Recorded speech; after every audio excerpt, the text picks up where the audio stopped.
Welcome to Becoming is Messy, where we dive deep into the journey of survival, transformation, and everything in between.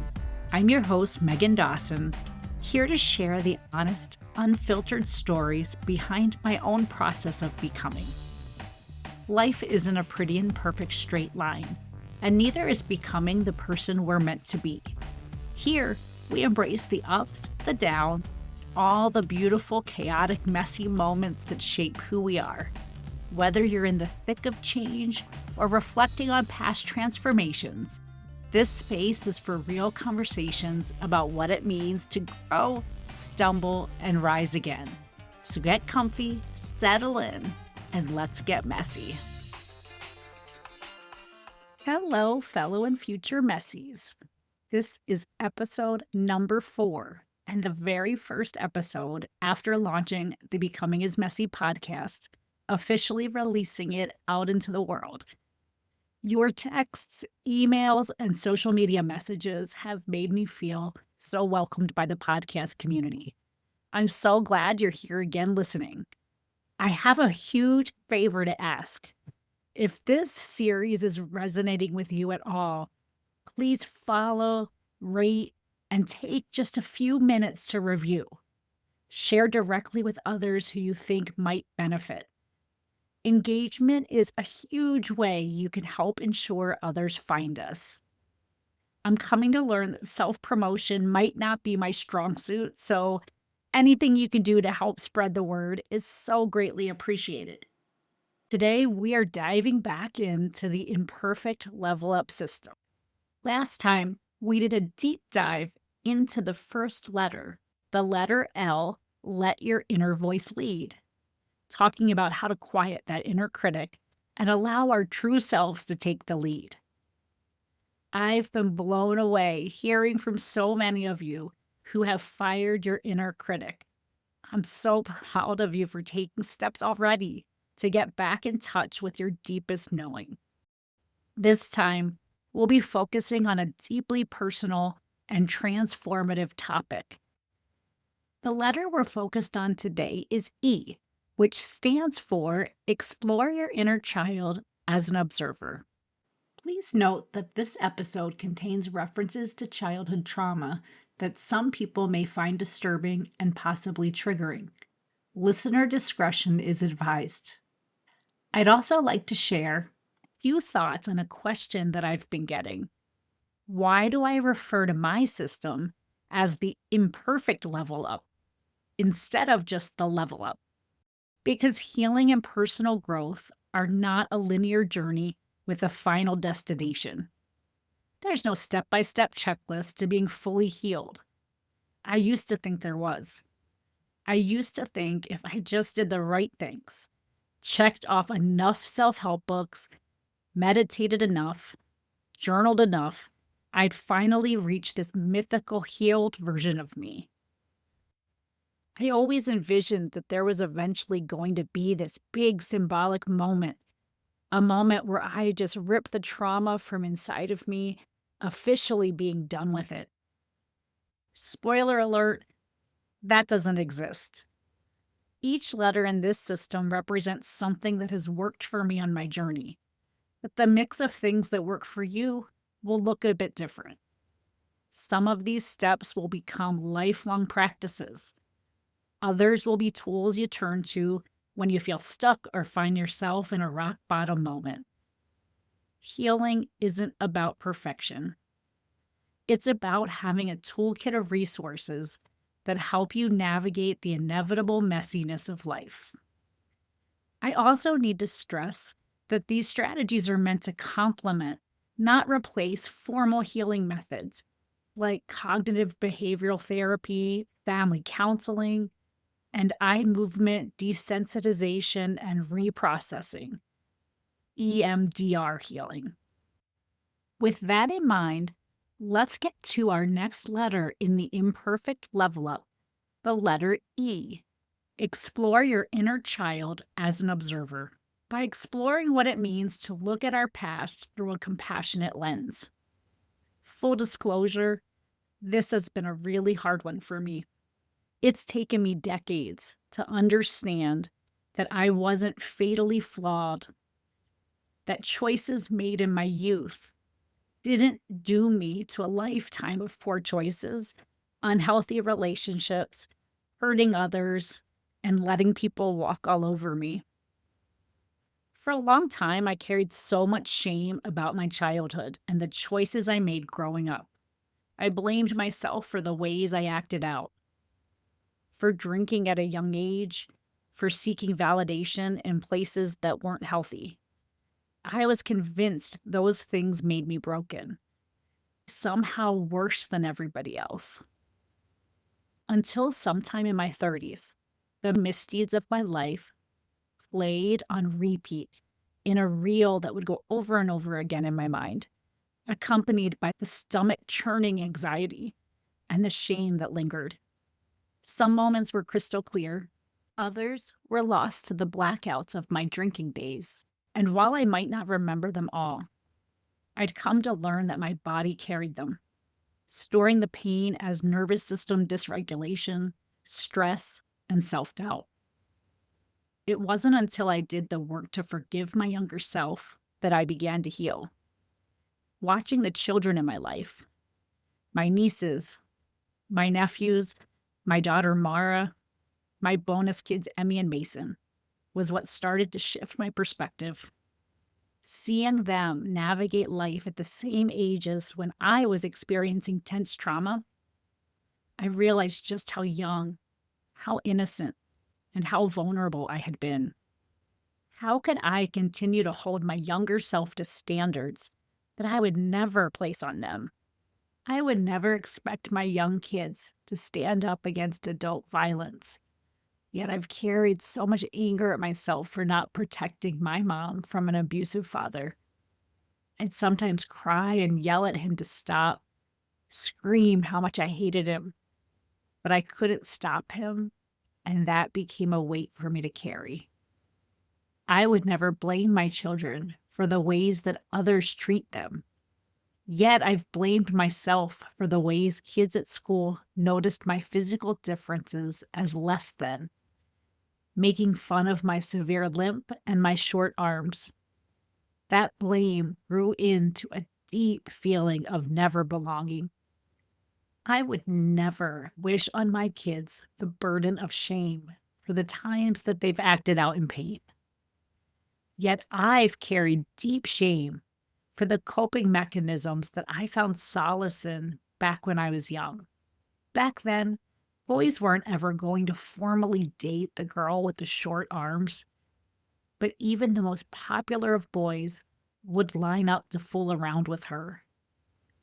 A deep desire to simply be accepted turned into years of allowing boys and young men to take advantage of me. What a bad person I was. Or so I thought for so long. But watching the kids that I love go through these same stages of life, seeing the trivial things at each of those ages, favorite cartoons, favorite Disney princesses, their individual interests come to life, eventually their first crushes. At each of these stages, they looked so much younger than I had always pictured myself at those same ages, which started to make me feel completely heartbroken for my younger self, a feeling that I had never felt before.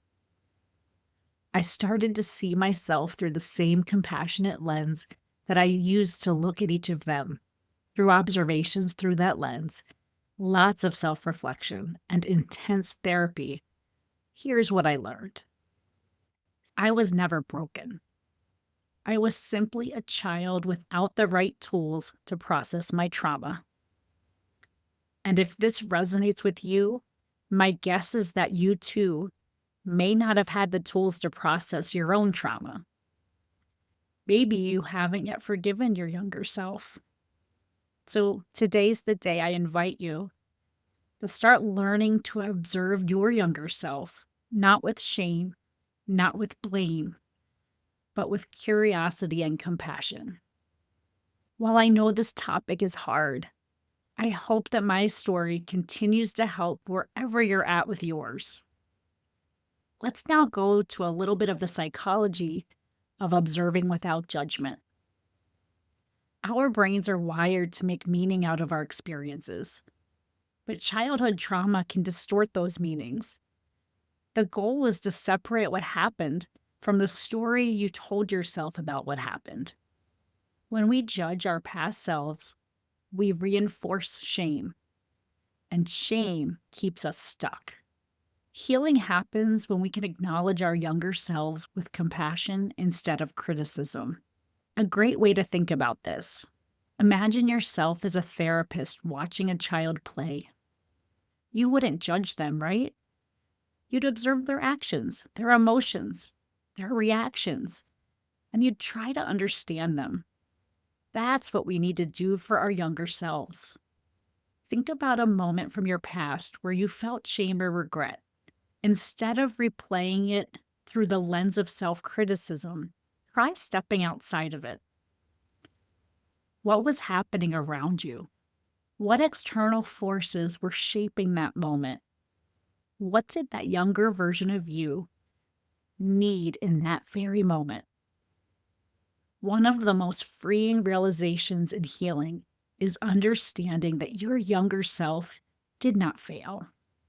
You were simply surviving with the tools that you had available at the time.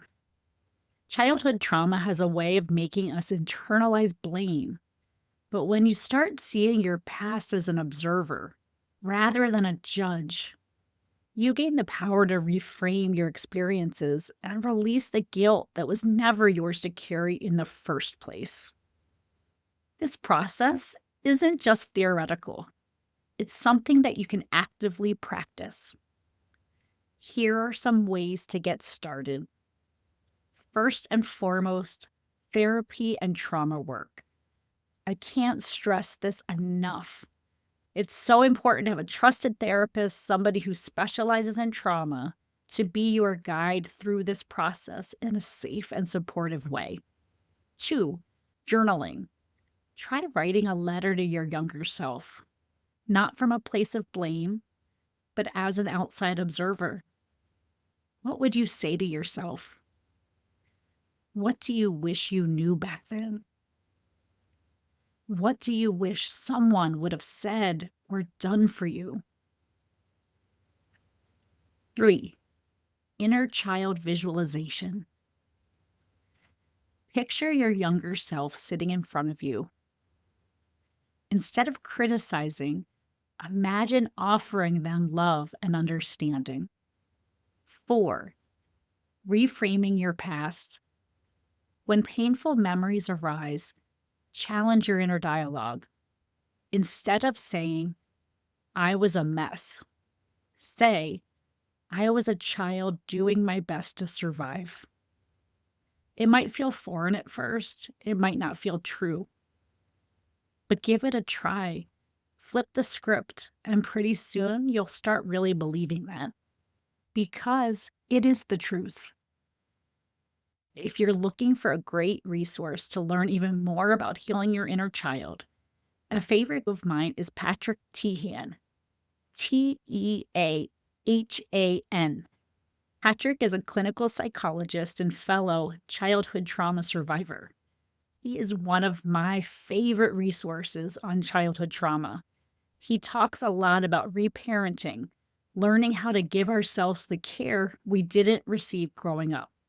Google his name, check him out on Instagram. I highly recommend him as a resource for this topic. Healing isn't just about looking back. It's about using what we learn to move forward with intention. And as we begin to shift our perspective on our past, we also set the stage for one of the most powerful lessons in growth: learning to value the lessons, even the messy ones. Which is exactly what we'll be talking about next time as we continue our discussion on the Imperfect Level Up with a dive into the letter V. This is where things get a little juicy, because we're going to talk about how growth often comes from what we perceive as our biggest mistakes. We'll explore what it means to bless the drama, not the messengers, because sometimes our biggest breakthroughs come from the messiest experiences. I know today's topic was heavy, but it's also one of the most transformational steps in your healing process. If you've ever carried shame about your past, if you've ever wished you could go back and fix the choices your younger self made, I hope today's episode helps you start seeing yourself with a little more compassion. Healing isn't about erasing the past. It's about learning to hold space for every version of you. Your inner child who just wanted to love, your inner teenager who wanted to rebel, and your inner adult who's trying to find peace. If today's episode resonated with you, I'd love to hear your thoughts. Message me on Instagram or leave a review wherever you're listening. And remember, fellow Messies, healing isn't about perfection. It's about learning to love yourself, messy parts and all. Excited to see you next time for our next step in the Imperfect Level Up, where we'll dive into the letter V, value the lessons. Before we wrap today, I want to invite you to be part of the Becoming is Messy community. Subscribe to the podcast so you don't miss a single episode. And if there's anything that resonates with you, please leave a review. Your feedback means the world to me, and it helps other people find this community. Follow me on social media. I'd love to hear your ideas for future topics, your questions, and stories from your own messy moments. And if you're feeling inspired, check out the Becoming is Messy shop, where you can grab a mug, a t-shirt, or something else that reminds you to embrace your messy magic every single day.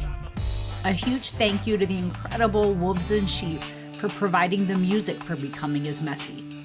Check them out on your favorite music streaming platform. As we close out today's episode, remember this: messy is just another word for growing. So keep showing up, keep laughing, and keep making beautifully awkward progress. Until next time, stay messy, my friends.